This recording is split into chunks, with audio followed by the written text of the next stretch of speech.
These journals contain stunning images of the construction of the Titanic and its near-identical twin, the Olympic.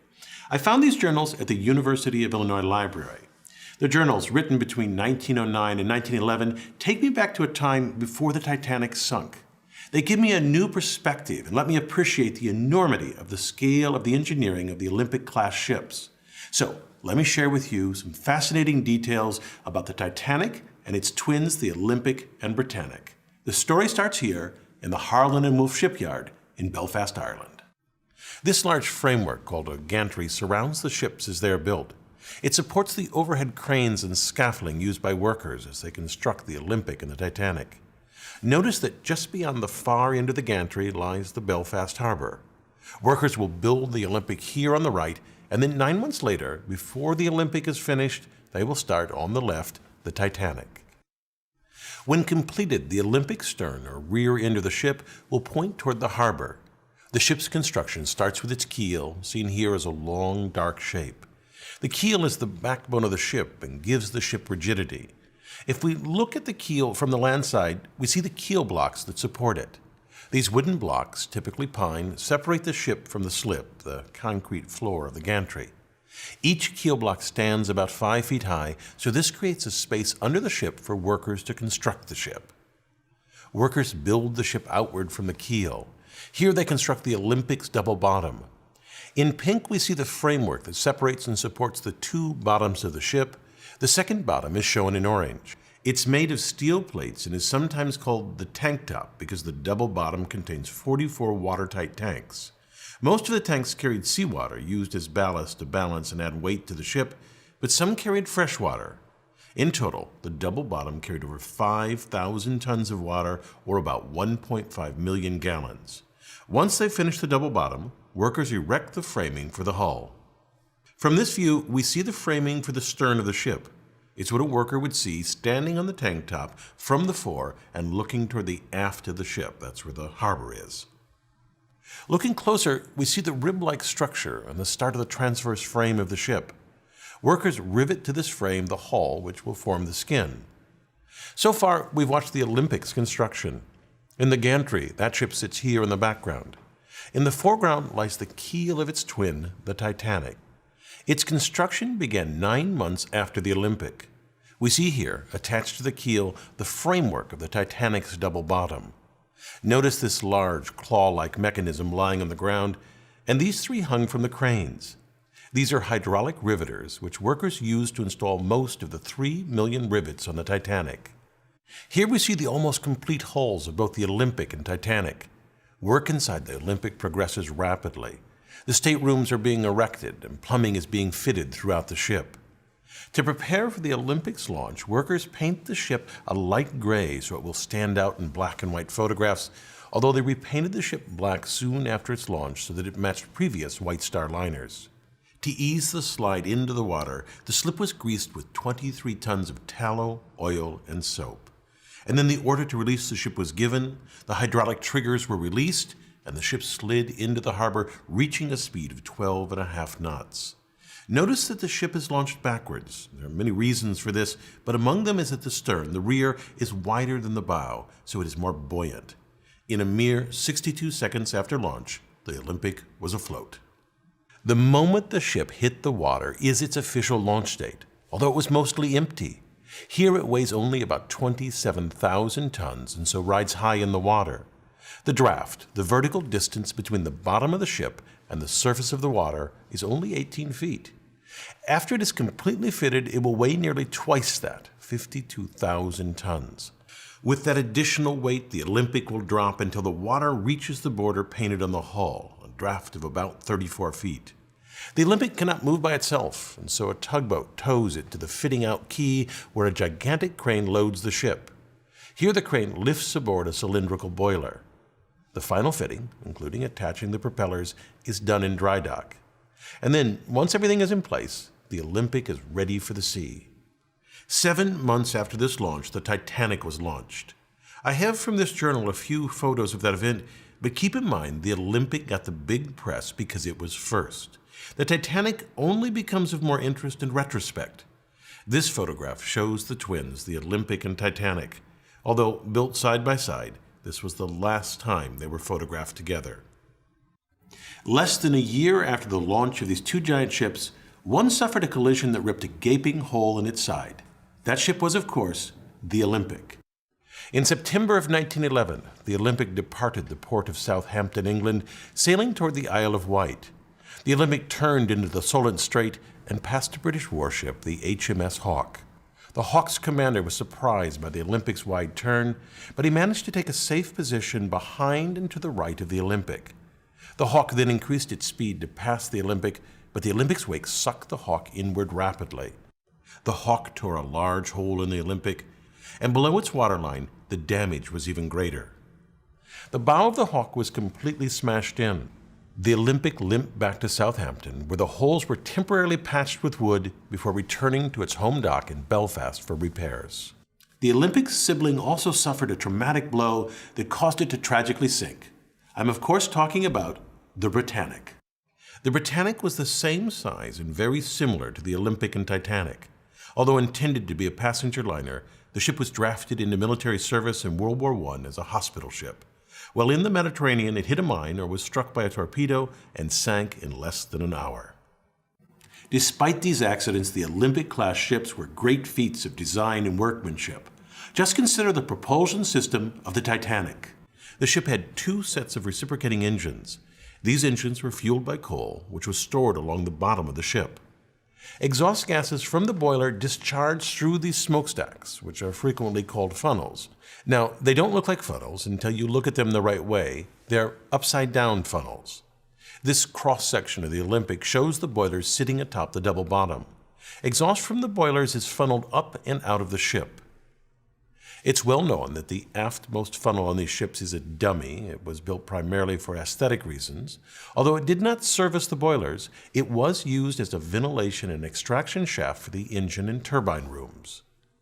The Titanic needed 4,000 tons of coal for a transatlantic trip, which took 24 hours to shovel into the bunkers. Here, in this photo of the SS Minnehaha, coal is being loaded into coal ports on the side of the hull. Loading coal into the Titanic worked much the same way. This loading left streaks of coal dust on the hull, and so nearly all ocean liners at the time were painted black to help hide these traces of coal. After the advent of oil-fueled ships, lighter colors became more popular. As the Titanic crossed the Atlantic, 650 tons of coal per day was shoveled into cylindrical boilers where it was burned to produce steam. These boilers were nearly 16 feet in diameter. This picture shows a single boiler. Notice the two workers beside it. The steam was piped to these reciprocating engines. The engines, when viewed from the front of the ship, look like this. The orange is the piston rod, and inside the cylindrical casing is the piston. This worker peering out of this casing gives a sense of the engine's size. Excess steam from these engines was used to drive a turbine engine. This shows the turbine under construction and without its outer casing. Note the workers at the top. This is huge. If you look closely, you can see that the turbine is made of hundreds of individual blades. A shaft transfers power from the engines to the propellers. The ones on the left and the right were powered by the reciprocating engines, and each propeller weighed 38 tons, while the central propeller was powered by the turbine engine. It was cast as a single piece of manganese bronze and weighed 22 tons. The outer propellers were used for tight navigation of harbors, while the central propeller was used only in open seas. Also, unlike the others, the central propeller could not be driven in reverse, only forward. Even with this powerful propulsion system, the Olympic-class ships were not the fastest at the time, which was intentional. The White Star Line decided to focus on comfort and luxury over speed. It's clear that the lavishly decorated rooms on the Olympic and Titanic certainly made the passage more enjoyable, but there were some hidden design choices that made these ships the pinnacle of comfort for all classes of service. The ships were steered using these helical gears. Each ship had two sets of both the spur gears and the beveled gears. These massive gears are nearly 6 feet across, made of solid steel, and each weigh thousands of pounds. Notice the herringbone pattern on the teeth. This pattern allowed a tight engagement of the teeth and resulted in reduced vibration transmitted to the rest of the ship. Altogether, the gearing on the Titanic weighed about 7.5 tons. This very large structural piece is called the boss arms. These arms held the shafts of the outer propellers in place, and because of their size and strength, they reinforce the hull, which reduces panting. Panting occurs when variations in water pressure, say the crest versus the trough of the wave, flex the hull inward and outward. Less flexing results in less vibration felt by the passengers. These boss arms, also called shaft brackets, were fitted 20 feet apart at the very aft of the ship. While the Titanic and Britannic both had tragically short careers, the Olympic triumphed. In its lifetime, it made over 500 transatlantic journeys, carrying over 400,000 passengers and sailing 1.5 million miles. It even spent 4 years as a U.S.-Canadian troop transport during World War I, earning the nickname Old Reliable. After 24 years of service, the ship was decommissioned and scrapped for parts. The Olympic-class ships were absolute marvels of engineering. I hope it's for their revolutionary design rather than their failures that they're remembered. I'm Bill Hammack, the Engineer Guy. I thank my advanced viewers for their useful feedback on a draft of this video. If you'd like to be an advanced viewer, sign up at engineerguy.com/support. Thanks for watching.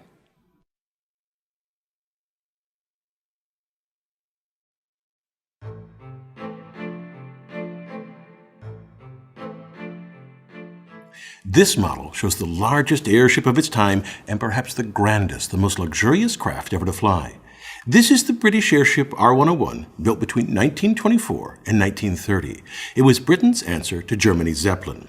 To give you an idea of its size, compare it to this 747, one of the largest planes flying today.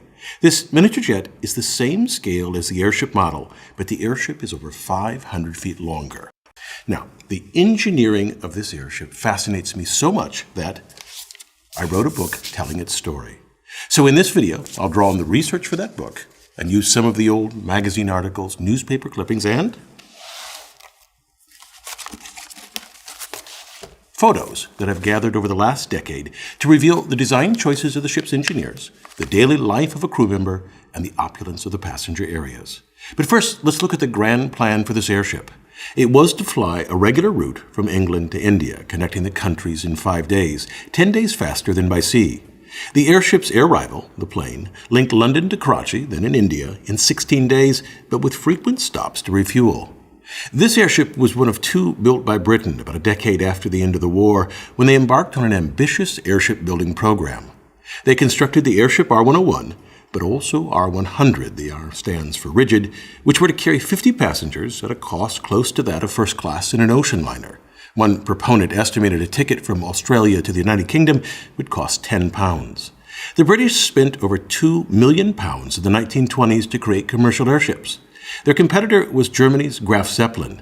It was 40 feet longer, but R101 had a larger cross-section and so held 30% more hydrogen and carried more passengers. To put these ships in perspective, here's the Hindenburg, built about 7 years after R101. The British intended R101 and its sibling ship to be the first of a fleet. Ultimately, the British envisioned an old red girdle of air transport that reached more than halfway around the globe. Red was the striking color of Empire territories on official maps. Now, this map illustrates that vision. At the bottom, in the legend, it reads, "Possible Imperial Airship Routes." The British envisioned using airships to link the far-flung corners of their colossal empire. It covered a quarter of the world and encompassed a fifth of its population. R101 promised British dominance of the air, to rule the skies as British dreadnoughts ruled the seas.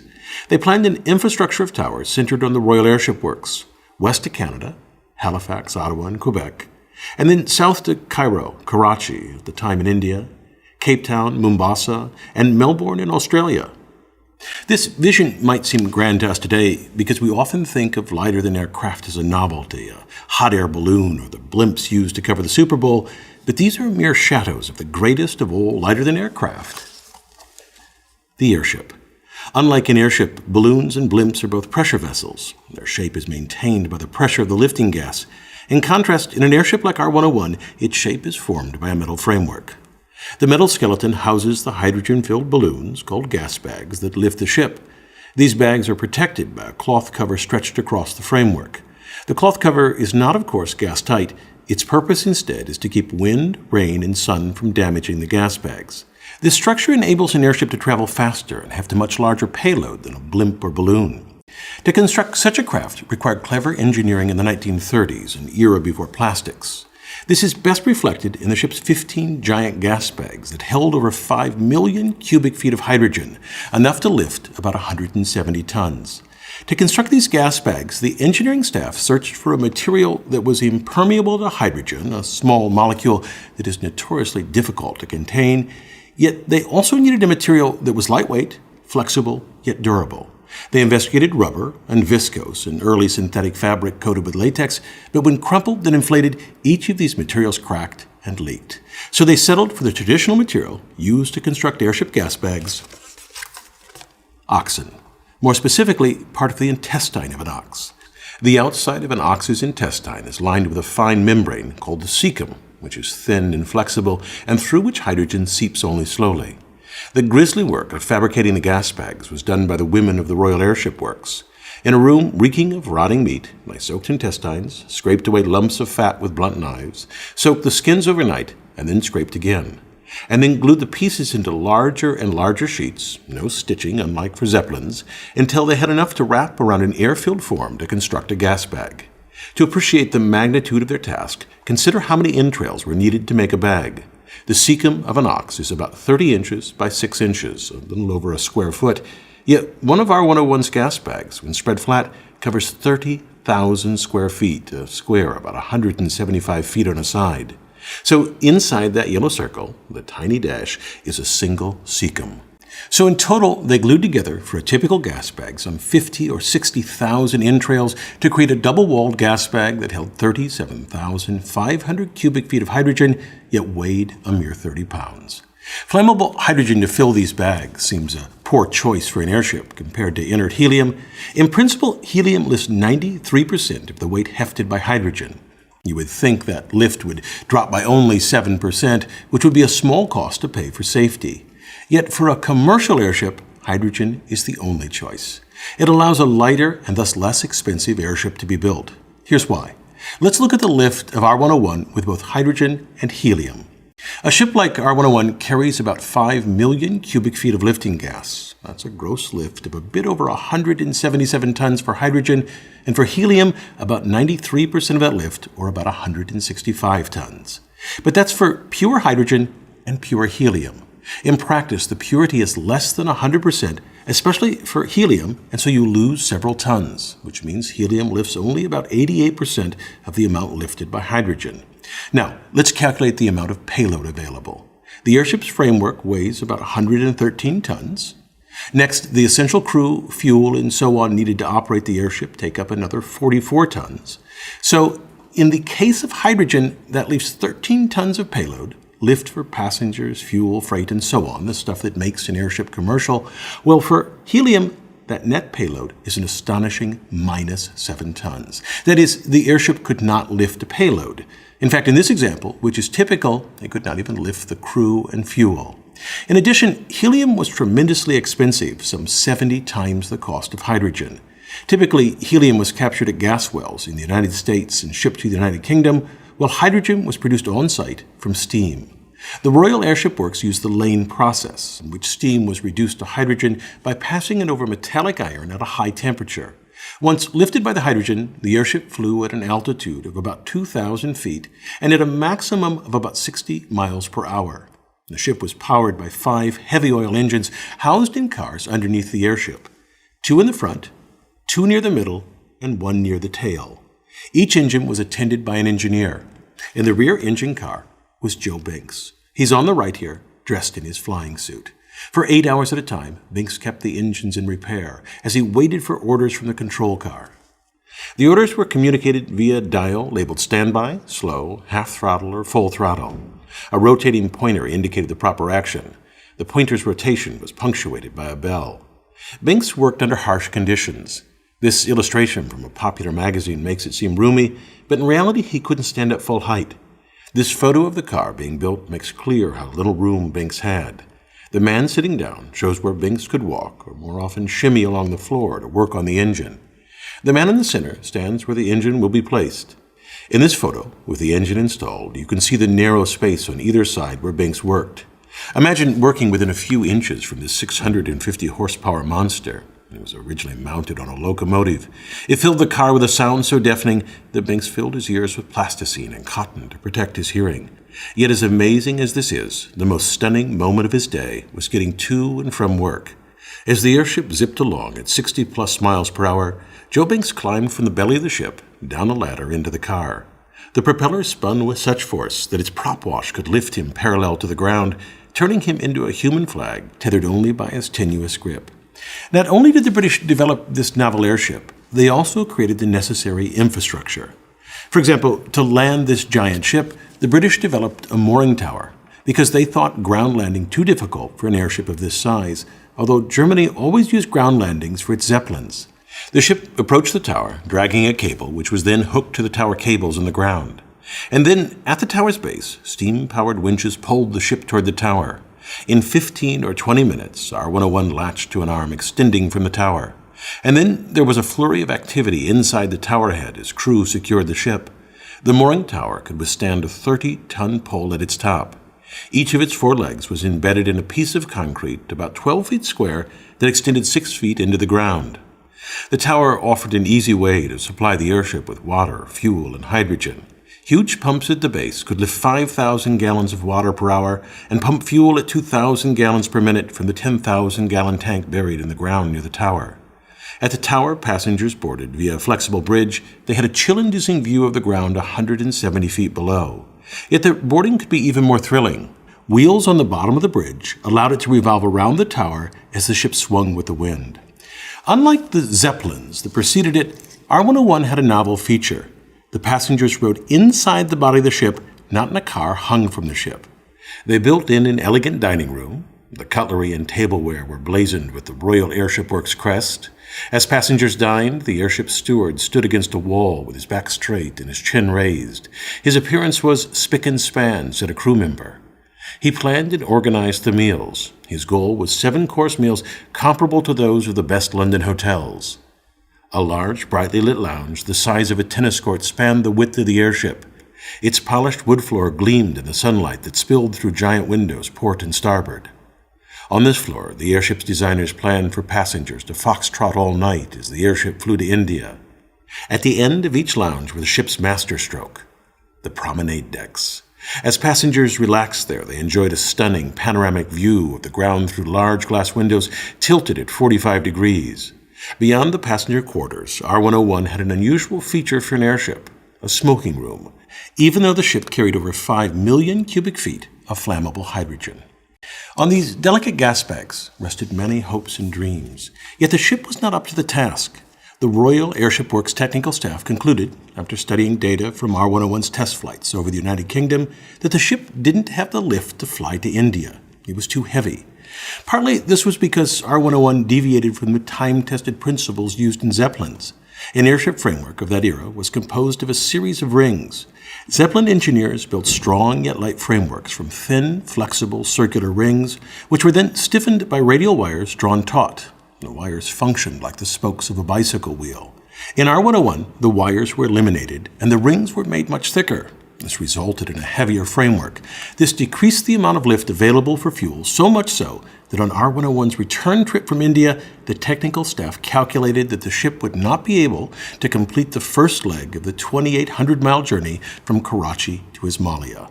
R-101's fuel, they estimated, would run out over the desert in Saudi Arabia. The ship would float with its engine stalled 500 miles or so from the mooring tower in Egypt.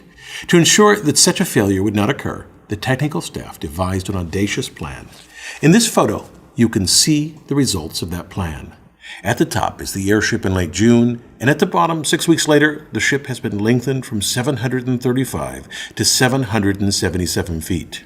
The technical staff split the ship in two, inserted a section of framework, and added a gas bag to gain enough lift to carry fuel.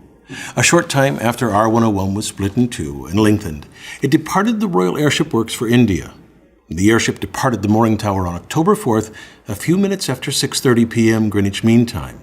On board were 54 people, 48 crew, or members of the Royal Airship Works, and the rest observers and dignitaries, including Britain's Secretary of State for Air.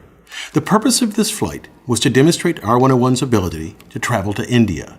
But as it traveled across England, over the Channel, and into France, the ship encountered bruising winds and pelting rain. Winds so fierce that often it traveled at a ground speed of only 30 miles per hour. At a few minutes past 2 in the morning, about 40 miles, 64 kilometers north of Paris, R101 chopped through the turbulent air at an altitude of 1,200 feet, just below a layer of clouds. The cover on top of the airship split open. The ship pitched down. The ship's crew used the elevators to restore the ship to horizontal. It was now 500 feet above the ground. The control car signaled for the engine power to be cut, and R101 dove nose first to the ground, then slid into a grove of hazel and oak trees. It burst into flames as navigational flares ignited the hydrogen. The imposing R101, the great machine to connect the vast geographic sweep of the British Empire, was now a tangle of debris on the ground. Only the rudder at the stern still stood tall. Rags and strips of fabric hung from it and fluttered in the wind, the center section rocking on its hinges, swinging aimlessly. 60 feet in the air, at the tip of the stern, almost untouched by any flames, the ship's RAF ensign flapped in the wind. The Union Jack on the flag was partly burned, but the RAF roundel was intact. Long gone from most of the framework were the delicate gas bags and plasticized cloth cover, both vaporized by the raging fire. The polished metal exterior of a crushed engine car glistened in the flames. The collision with the ground rotated the car 180 degrees, its propeller now facing the wrong way. From this debris, a charred crew member rose, but then fell back into the flames. Inside, an engineer, his body carbonized, still clutching a wrench in his hand. The ground was littered with everyday articles: suitcases, fur-lined boots, charred shaving brushes, a tin of cigarettes, and a ticking watch. The stores were strewn on the ground, a few loaves of bread, and a still labeled tin of plums, its juice leaking from the can. After a few minutes, the only sound was the hiss of rain evaporating as it struck the smoldering wreckage. One of the few survivors, only 6 of the 54 survived, was Joe Binks from the rear engine car. The rest were buried in a communal grave near the Royal Airship Works in the United Kingdom. Each coffin was adorned with a small label fabricated from the metal of R101's framework. 14 of the plates bore names, but the others were never identified in the wreckage. Their coffins read, "To the memory of the unknown airman who died on October 5th. There's a little bit more to the story. In a sense, the airship flew again. The wreckage of R101 was hacked to pieces using blowtorches, chisels, and metal saws. The compacted 80-ton framework was transported to Sheffield, where it was melted to scrap and then sold to the Zeppelin Company. They used it to create the Zeppelin LZ-129, an airship better known as the Hindenburg. If you'd like to learn more, you can read my book, Fatal Flight, The True Story of Britain's Last Great Airship. You can listen for free to the complete audiobook, details at engineerguy.com/airship, or if you prefer, you can listen right here on YouTube. I've listed the link in the end card. I'm Bill Hammack, the Engineer Guy.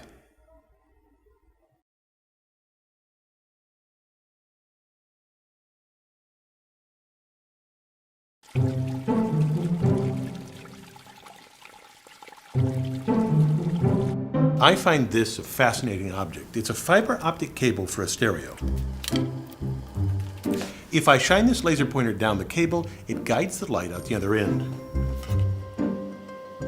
These cables are used to connect our world today and are capable of transmitting information across countries and oceans. But first, let me show you how it works. I have a bucket that I've modified with a window in front. And on the other side, I put a stopper in this hole right here.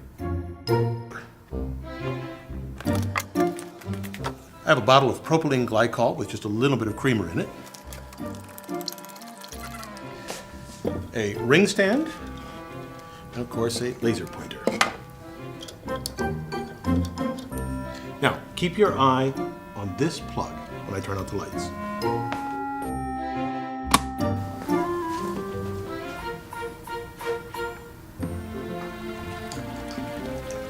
That's wonderful. The light follows the liquid flow all the way to the bucket. Amazing. It does this because of total internal reflection. As the light enters the stream, it is reflected as soon as it hits the interface between air and liquid. You can see here the first reflection, and then the second, and the third. This occurs because there's a difference between the index of refraction of the guide material, here propylene glycol, and the outside, air in this case. Recall that any time light strikes a surface, it can either be absorbed by the material, reflected from it, or pass into and through it. The latter we call refraction. It's easier to see from a top view. Reflection and refraction can happen at the same time, but if a light ray hits the surface at an angle greater than the critical angle, it will be completely reflected and not refracted. For this propylene glycol and air system, as long as a beam hits the surface at an angle greater than 44.35 degrees, measured from the normal, it will propagate down the stream via total internal reflection.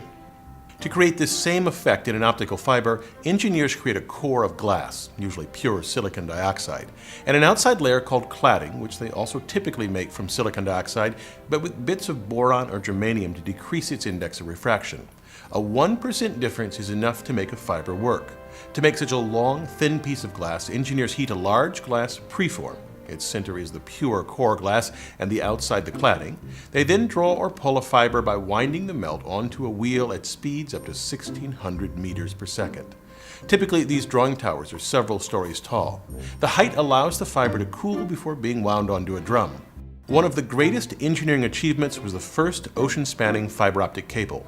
Called TAT-8, it extended from Tuckerton, New Jersey, following the ocean floor over 3,500 miles until branching out to Whitmouth, England, and Ponmarsh, France. Engineers designed the cable carefully to survive on the ocean floor. At its center lies the core. Less than 1/10 of an inch in diameter, it contains 6 optical fibers wrapped around a central steel wire. They embedded this in an elastomer to cushion the fibers, surrounded it with steel strands, and then sealed it inside a copper cylinder to protect it from water. The final cable was less than 1 inch in diameter, yet it could handle some 40,000 simultaneous phone calls. The essence of how they send information through a fiber optic cable is very simple. I could have a prearranged signal with someone at the other end. Perhaps we'll use Morse code, and I just block the laser so that the person at that end sees flashes that communicate a message. To transmit an analog signal like voice from a phone call along the cable, engineers use pulse code modulation. We take an analog signal and cut it up into sections and then approximate the wave's loudness or amplitude as best we can. We want to make this a digital signal, which means discrete values of loudness and not just any value. For example, I'll use 4 bits, which means I have 16 possible values for the loudness. So the first 4 sections of the signal could be approximated by about 10, 12, 14, and 15. We then take each section and convert its amplitude to a series of 1s and 0s. The first bar of value 10, when encoded, becomes 1, 0, 1, 0. We can do this for each section of the curve. Now, instead of looking at the green waveform or even the blue bars, we can think of the signal as a series of 1s and 0s organized by time. And it is that sequence that we send through a fiber optic cable, a flash for a 1 and nothing for a 0. Of course, the exact method of encoding is known at the receiving end, so it is a trivial matter to decipher the message.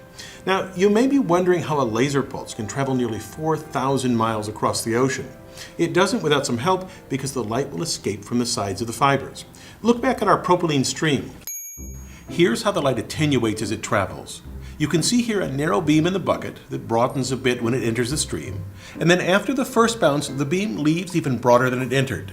That's because the interface with the air is uneven, and the rays that make up the beam strike at slightly different angles. When that beam makes its second reflection, those individual rays diverge even more, until by the time it reaches the third bounce, many of the rays are no longer at the critical angle and can exit from the sides of the stream. Here it happens in a few inches, but in a cable like TAT-8, the signal travels a stunning 50 kilometers before it needs to be amplified. Absolutely amazing. I'm Bill Hammack, the Engineer Guy.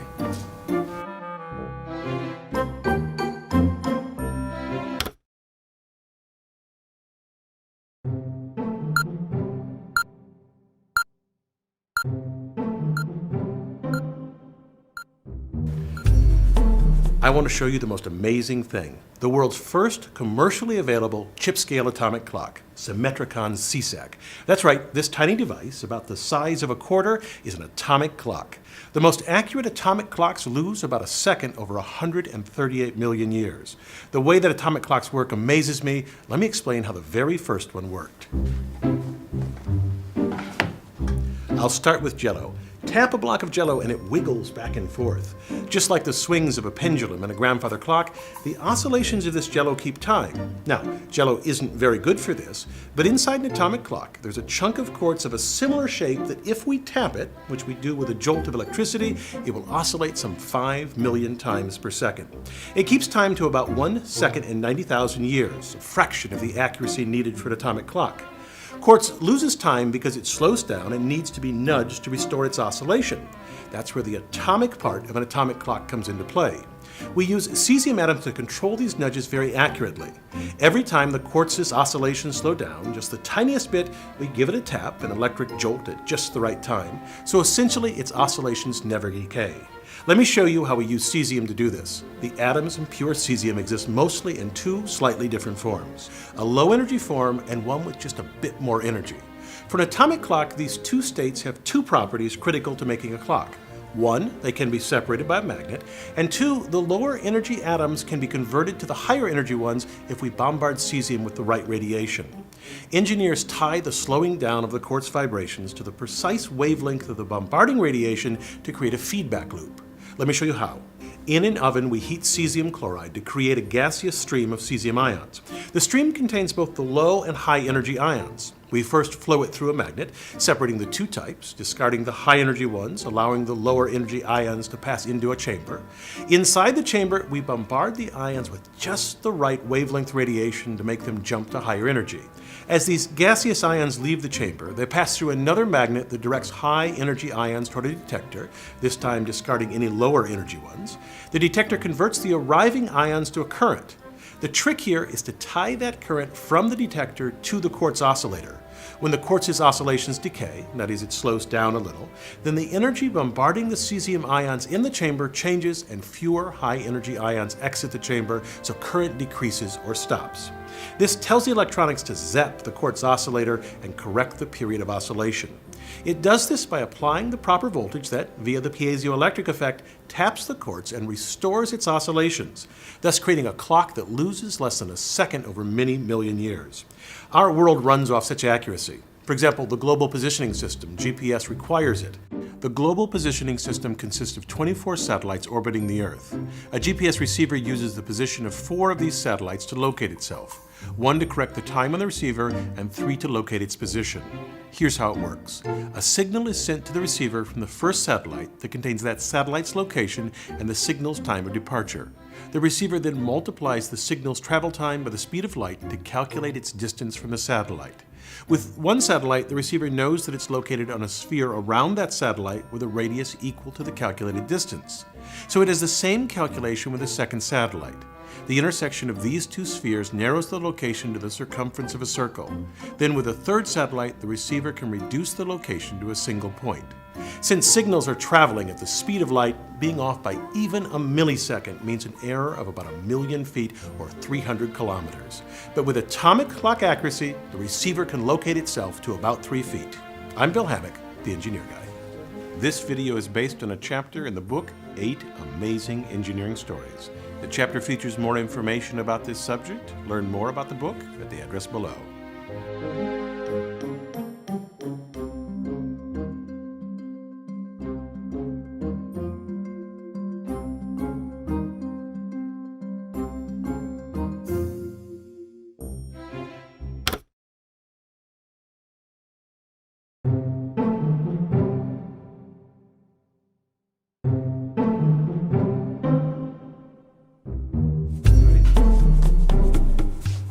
I have here a scale model of the first atomic bomb ever used.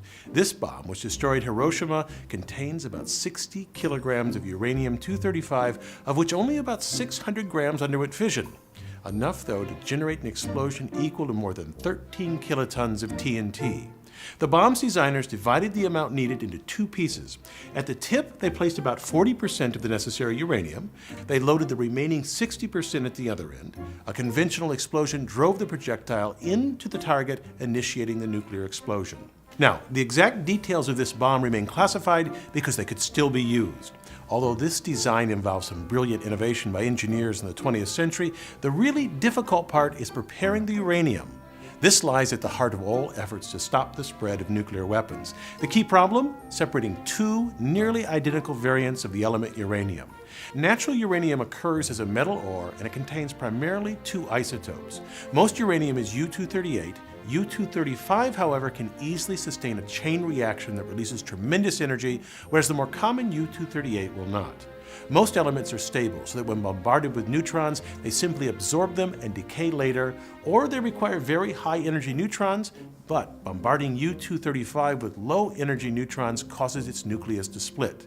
The emission of these extra neutrons allows the initial fission to generate a chain reaction. So, how do we go about enriching the U-235 in natural uranium? When we separate two items, we make use of their differences. The two major uranium isotopes have identical magnetic and chemical properties. No magnet will tug on one more than the other, no solvent will wash away only one isotope, and neither will boil before the other. So, to separate them, engineers exploit the one small difference between them. U-235 weighs slightly less than U-238. Less than a 2% difference, just enough to make separation possible, but not easy. That tiny weight difference means that the two isotopes will move at slightly different speeds when exposed to an equal force. To enrich uranium for the first atomic bomb, engineers built immense gaseous diffusion plants that capitalized on the differing speeds. A gas containing uranium flows through miles of piping in a kind of race where the lighter U-235 wins out. The gas flows through a tube encased in a chamber. A pressure difference between the chamber and the tube causes more of the U-235 to pass through perforations in the tube's wall. To increase the separation, the slightly enriched stream in the chamber is passed through many more stages like this. To enrich 3% U-235 to 90% takes nearly 4,000 stages. Enriching the uranium for the first atomic bomb required a diffusion plant that covered over 40 acres. It housed a maze of 100 miles of piping. These diffusion plants use great amounts of energy to run, compressors generating the pressures needed, and the energy to heat gas flowing through the miles of tubing. Another method of separation exploits the small mass difference by using a centrifuge. A typical device consists of a stationary outer cylinder and an inner rotor that spins. A gaseous mixture of the two isotopes flows up a tube along the central axis, filling the rotor. As it spins rapidly, more of the U-238 is thrown out to the edge than the lighter U-235, which stays closer to the middle.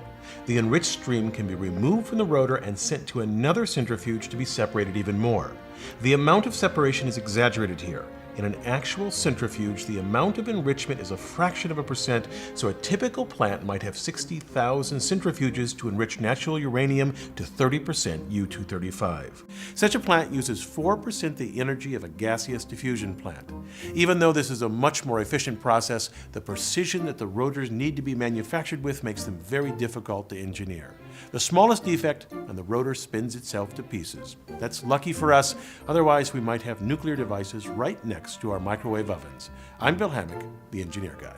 This video is based on a chapter in the book, 8 Amazing Engineering Stories. The chapter features more information about this subject. Learn more about the book at the address below.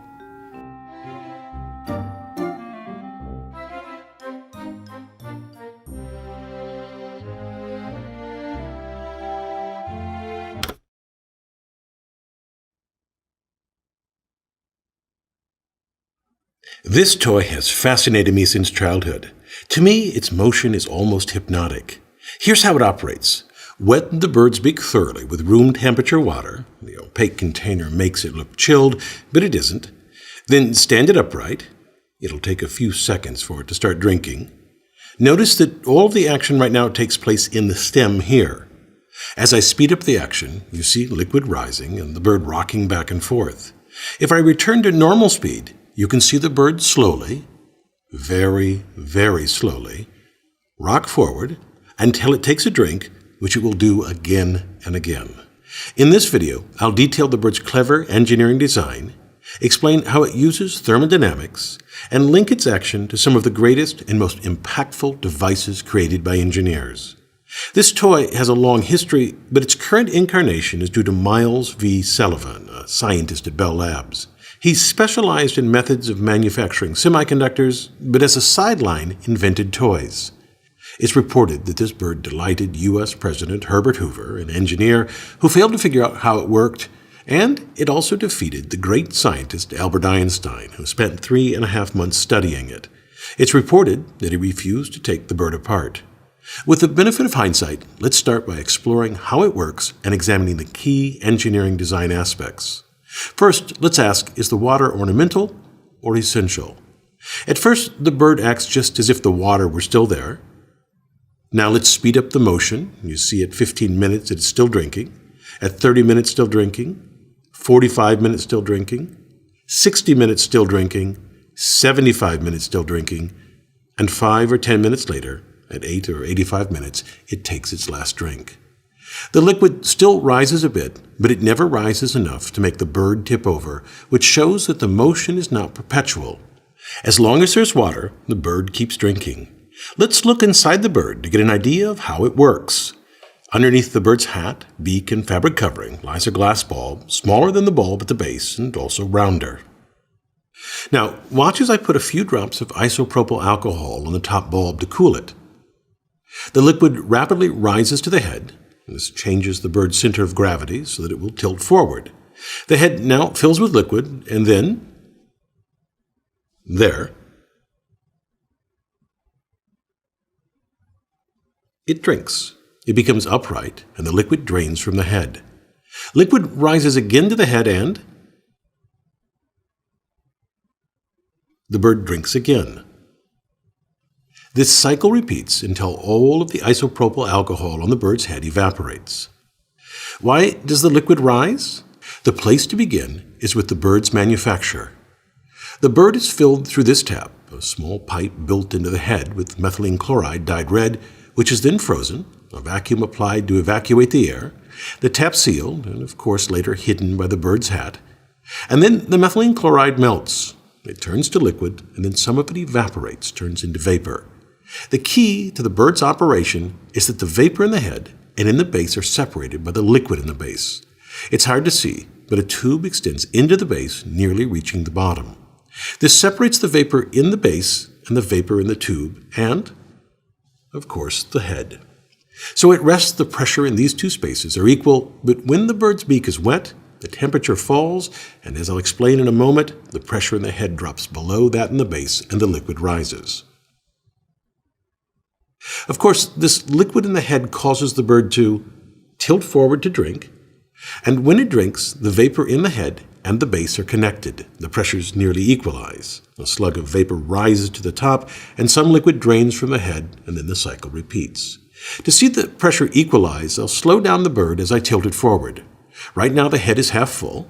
When I tilt it, you see a slug of vapor go from bottom to top. I've tilted it far enough forward that the liquid in the head is below the top of the tube, and the liquid in the base is below the section of the tube that almost reaches the bottom of the bird. This allows the pressure to equalize, and as the bird becomes upright, the liquid returns to the base before the cycle starts again. In operation, it doesn't tilt quite this far forward, and so the pressures don't fully equalize. Why, though, does the pressure in the head drop as the temperature falls? You can see the answer if I shoot cool, compressed gas across the bird's head. As the cool gas strikes, you see liquid condensing inside the head. And, as you see on the left, this causes the liquid in the base to rise. The cool gas withdraws energy as heat from the head, causing some of the methylene chloride vapor inside to condense, to turn into a liquid.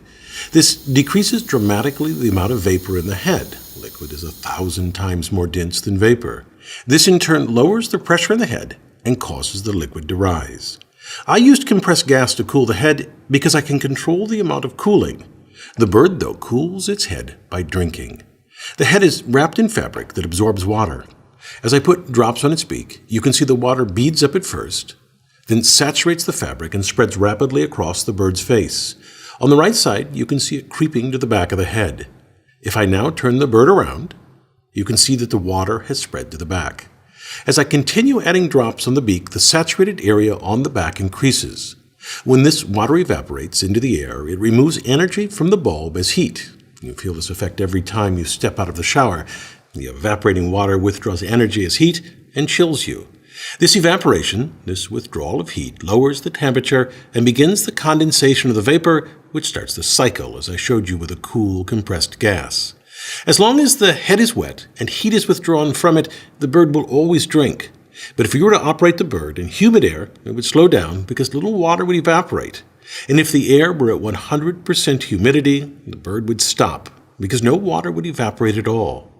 Now, to make this dramatic condensation happen, when the temperature is lowered just slightly, the evaporating water lowers the temperature by about 0.3 of a degree, the bird's designer chose a highly volatile liquid. This means one whose boiling point is near ambient temperature because for small changes in temperature, there's a large change from vapor to liquid, and so the variation of pressure is large. Watch what happens as I heat the base of the bird with my hand. You see the liquid level in the base dropping. That's because energy from my hand is converting some of the liquid into vapor, which increases the pressure in this region. And that causes the liquid to rise to the head.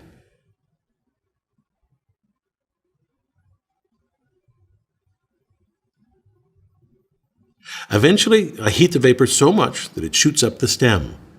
Now, watch as I place my hand around the head. Heat from my hand converts liquid to vapor, which increases the pressure and forces the liquid back to the base. To test this explanation of the bird's operation, let's activate the bird in different ways. As I noted, it is the temperature difference between its top and bottom that drives liquid to rise to the head. So let's see what happens if I point a light at the base of the bird, which I've painted black so it will absorb the energy from the light better. As I heat the base of the bird, the liquid rises as before, but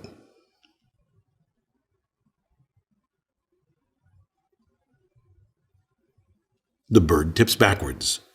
The wet nose tilted the center of gravity, and so I've added some modeling clay to the nose to get the bird to tilt forward. And now, when I turn on the light, the liquid rises. The bird drinks just as if there were liquid in front of it until I turn the light off, and the bird drinks for a little bit longer until eventually it comes to rest. Next, let's see what happens if we use this whiskey. Again, thoroughly wet the bird's beak with the liquid. Stand it upright, and then we see again the liquid rising in the bird. And then it drinks. We can also now understand why the bird's rate of drinking differs among the three methods I use to activate the bird: a heat lamp, whiskey, and water. Roughly, the heat bird takes 3 drinks for every one of the water bird. The whiskey bird takes 2 for every drink of the water bird. The reason the bird drinks whiskey faster than water is because the rate of evaporation of the alcohol is greater than that of water. This means that heat is withdrawn faster from the head, and so more vapor condenses in a shorter amount of time, which accelerates the pressure difference.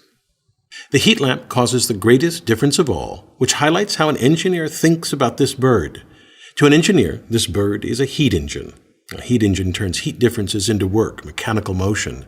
To see that, recall that when the bird is just about to drink, that its head is at a lower temperature than its base, which is at ambient temperature. Then, when it drinks, the pressure in the head and base start to equalize, so liquid returns to the base, but the overall temperature of the bird is now just a little below ambient temperature. When it returns to upright, the base draws in energy as heat. The head then rejects some energy as heat, and the bird drinks again. These two flows define a heat engine, a device operating in a cycle that absorbs heat from a high-temperature reservoir, converts part of it into work, and rejects the remainder into a low-temperature reservoir. The fact that it's a heat engine means it's related to the great machines that make our globalized world happen. Among those, the mighty steam turbine that generates electricity, the giant diesel engine that propels container ships across the oceans, and the great gas turbine that flies us around the globe. I'm Bill Hammack, the Engineer Guy.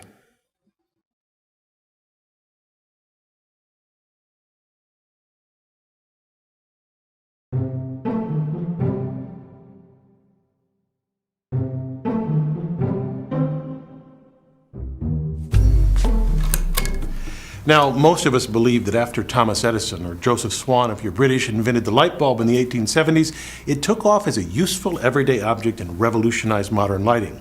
However, Edison's original model used a carbonized bamboo filament, which was fragile and also didn't burn that brightly. Here's what really made the incandescent light bulb as we know it.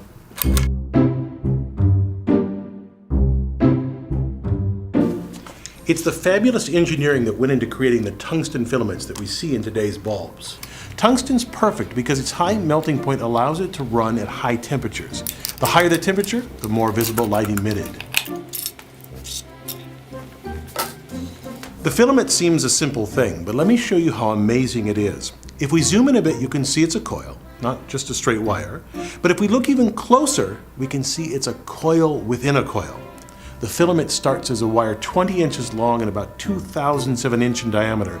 The filament's then wound into a coil with 1130 turns until it's a bit over 3 inches long, and then coiled again to the 3/4 of an inch that you see in the bulb.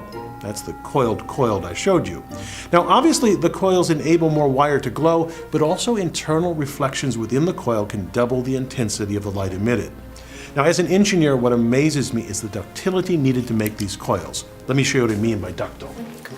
A piece of copper has high ductility. You can bend it and then return it to its original shape. Now, no way to do that with natural tungsten, it just snaps. To make tungsten ductile, it took elegant, creative, and careful work by an engineer at General Electric.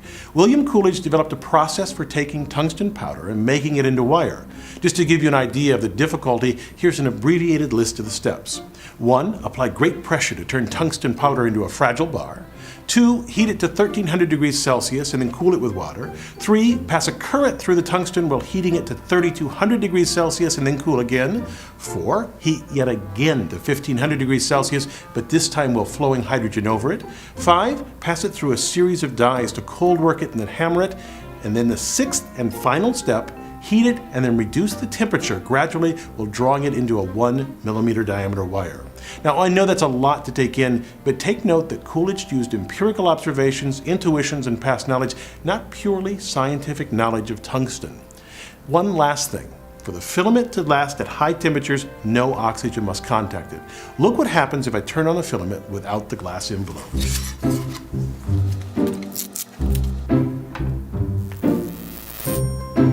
I love that.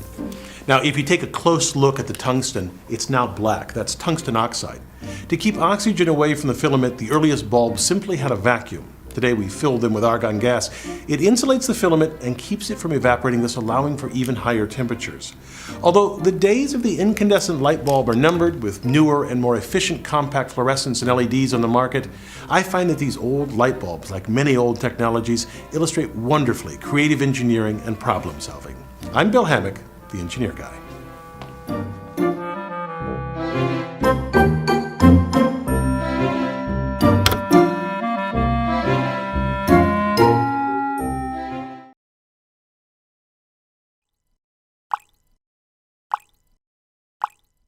These toys dazzle with their color and the patterns formed.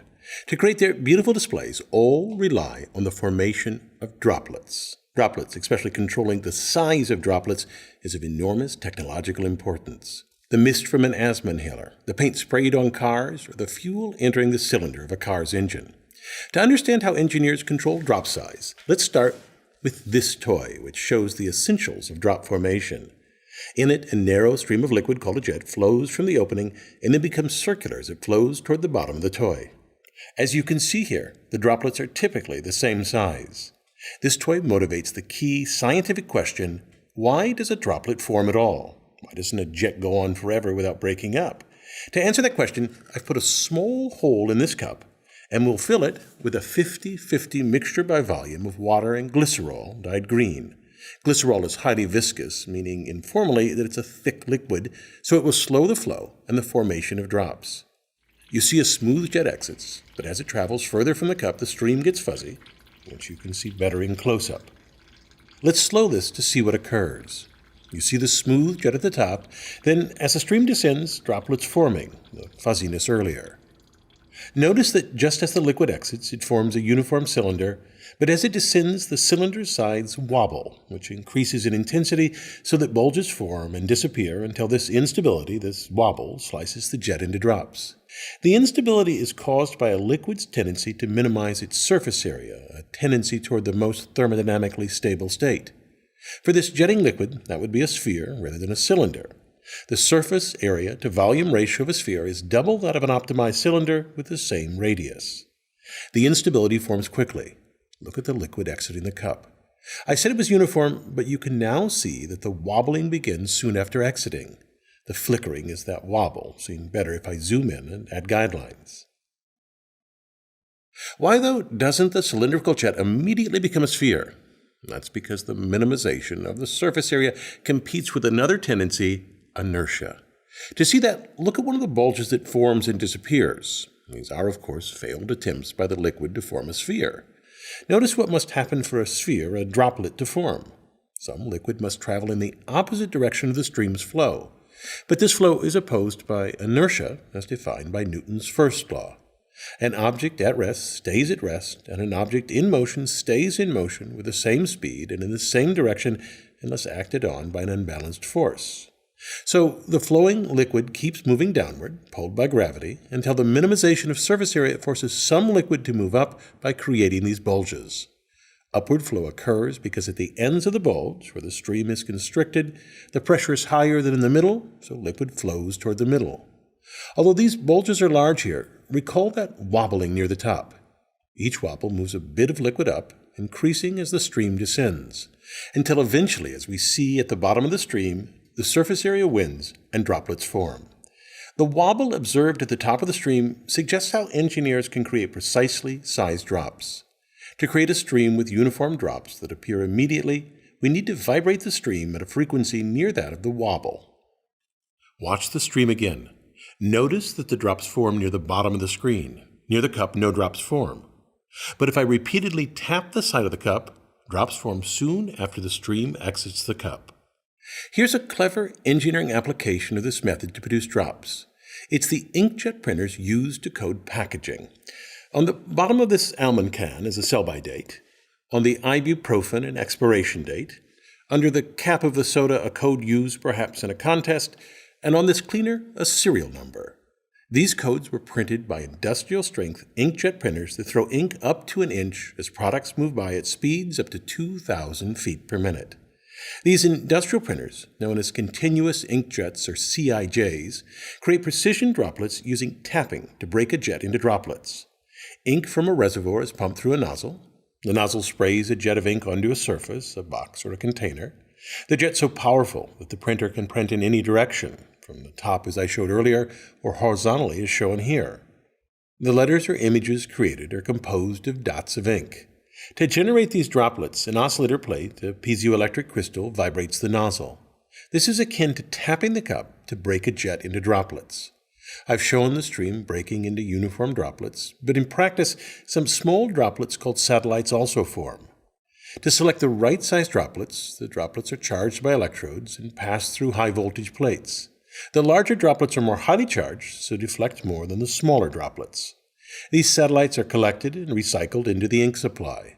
The drops stop and start as needed. And to create the letters, some printers move the nozzle, others change the voltage to redirect the stream, and some printers have multiple nozzles. These commercial inkjet printers are only one example of the technological importance of creating precisely sized droplets. But it illustrates how old technological applications that use droplets rely on the minimization of surface area as the driving force to form a droplet. I'm Bill Hammack, the Engineer Guy.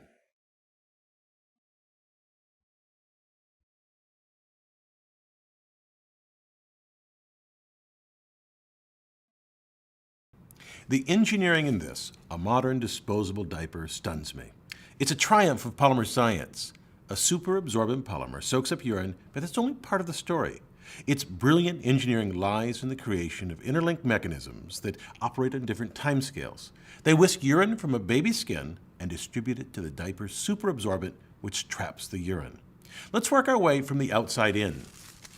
The outermost layer is a thin, soft covering, almost impossible to remove in one piece.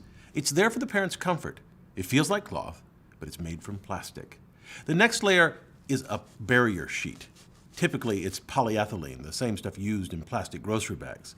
This plastic barrier is there to contain feces. Along the diaper's edges are elasticized leg cuffs, which is noted in one of the many patents help contain explosive, liquefied bowel movements.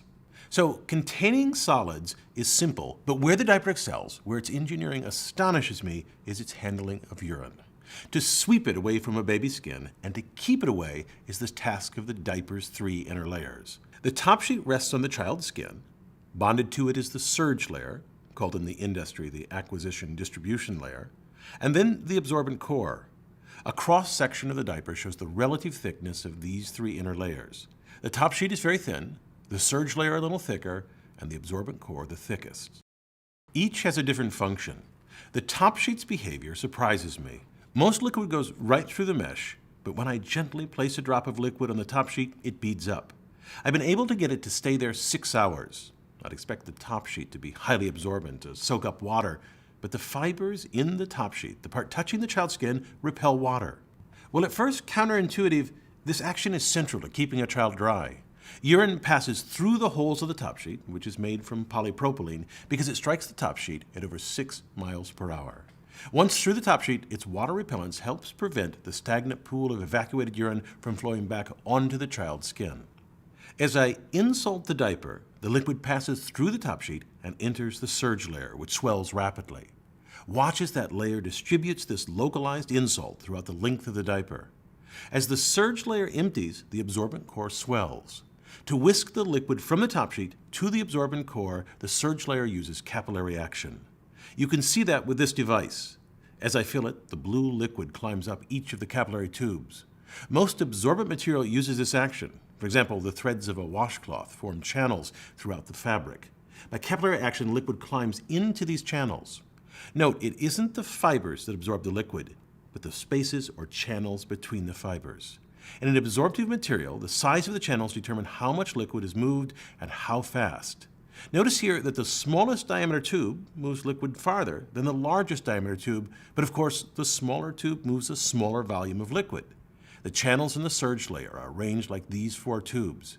Near the baby skin, the surge layer has large channels. This moves a lot of liquid quickly, fast uptake, and then further from the skin, a more dense network of fibers which creates smaller diameter channels. Not only does this arrangement of channels whisk the urine away, it also works like a one-way valve to prevent urine from flowing back toward the baby's skin. You would think that something this absorbent would be woven like cloth, but to weave a fabric with varying channel size would be extraordinarily difficult and expensive. Instead, to construct the surge layer, diaper companies use non-wovens. In a woven fabric, the strands are carefully interlaced, but in a non-woven, polymer fibers are suspended in air and then deposited on a moving belt where the warmed fibers adhere to each other. It's a lot like making cotton candy. There, the fibers mat together to make something that resembles cloth, but clearly isn't woven. As the urine leaves the surge layer, it enters the absorbent core, which stores the urine until a diaper is disposed. It must hold urine for up to 9 hours or so as the child sleeps. A number 4 size diaper can hold about 400 milliliters of urine. The urine is trapped in a super absorbent polymer. Here I have 5 or 6 grams of that polymer. I'll mix it with 160 or so grams of water.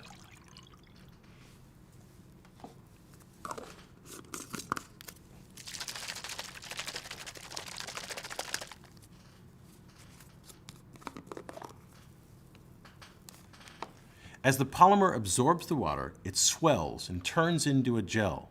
Now, these superabsorbents are truly amazing things. This bag contains hundreds of small spheres, each 4 millimeters in diameter, made of a superabsorbent polymer similar to what's in diapers.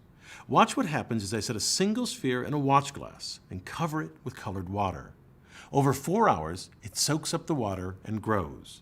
The superabsorbent contains long chains of carbon molecules that create channels like the fibers in a washcloth.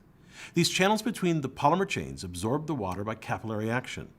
The water also sticks to the superabsorbent. The chains are designed to chemically attract water. It forms this sphere because the polymer chains are attached to each other. It's called cross-linking. As the polymer attracts water here, the water, so to speak, becomes caught in a net of polymer. The superabsorbent turns into a gel and traps the water or urine in the case of a diaper. In fact, I can roll the sphere around in my hand and it still holds water even though it's some 99% water and 1% polymer. Superabsorbent is so effective that when it forms a gel with the urine, it can block the flow of urine to unused parts of the absorbent core. So in many diaper brands, it's mixed throughout with 15% or so cotton, which provides channels for water to reach the unused superabsorbent. The details I've shared with you about how a diaper works astonish me, But equally stunning is the speed at which this precision object is made. Diaper lines produce around 1,000 diapers a minute. You'll likely never see one in person. The way each manufacturer designs their apparatus to move a flappy object like a diaper at many miles per hour is a tightly held trade secret. I'm Bill Hammack, the Engineer Guy.